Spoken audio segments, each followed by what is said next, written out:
the first sentence, I was like, oh, can't we just make a small movie? I know, right? No, I was actually like, this is awesome. It's insane. Is there any way we could pull this off? When did the book come onto your radar as a potential project for adaptation? Pete gave it to me to read, I think, somewhere around 2006. Mm-hmm. And he didn't tell me what it was about. He just gave it to me. And said, tell me what you think. And the first sentence, I was like, oh, can't we just make a small movie? I know, right? No, I was actually like, this is awesome. It's insane. Is there any way we could pull this off?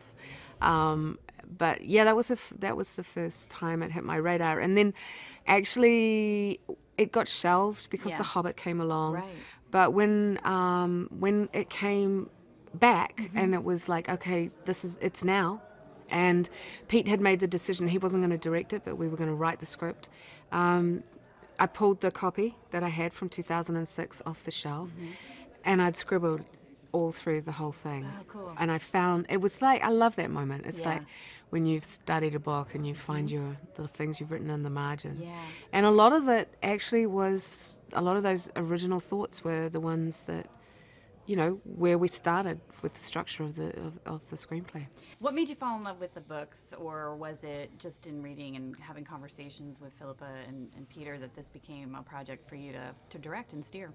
Well, I took the project on because Peter asked me to do it, and I would have been forever kicking myself until the day I died if I'd said no. So that's how the process started. Totally. But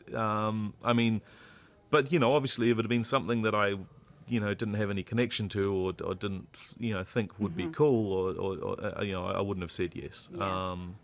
Look, I mean, it was just a chance to create, try and create, and whether we've been successful or not, I don't know. A new cinematic experience, new characters, and a new world, and to put something new on the screen. I'm just, I'm sort of, I go to the movies and there's very little out there that's showing me anything sort of that is unique or a real reason to go to the movies. So. Well, in keeping with that, what was the sequence for you that, was it the opening sequence that you needed to really nail that because for you it felt like that was your entry point to an audience to go hear something that you haven't seen before? Yeah, I mean, you always want to start with a bang. You always want to start with a bit of a bang, and also, dump the audience in the scale of this world, and the mechanics of it, and what's going on in the Great Hunting Ground is there are these towns that are trying to survive, and there are these giant predator cities. But the important thing for us was to try and make it a really engaging sort of exciting chase scene that shows municipal Darwinism at work, but to be completely introducing characters as we go. So we start with Hester.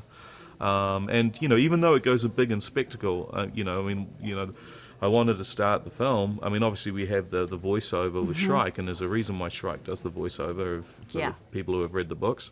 But I wanted the first shot of the actual movie to be Hester's point of view. Like we're right in the point of view of a character, which then connects us into everything else, and then we can go big and crazy because it doesn't matter. We've already introduced the story through the eye of, literally through the eyes of Hester Shaw.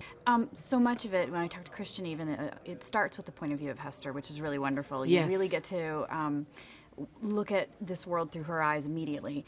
Was that always part of the structure for you guys, that she was your follow through? Well, the book starts on the chase sequence, which is great, and we knew we wanted to do that because the best way for audiences to understand this strange world and what the heck it is that they're looking at and how this world works is to show it. Yeah. So that sequence, we wanted to honor that, but the reason that we start on Hester Shaw was, I love the idea of the mystery that's contained. She's literally masked almost.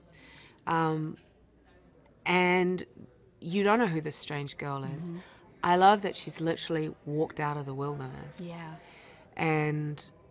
But she, also one of the first things she does once she sees this huge monolithic predator city on the horizon, is she dumps everything else out of her backpack except for a knife, and sticks it in her boot.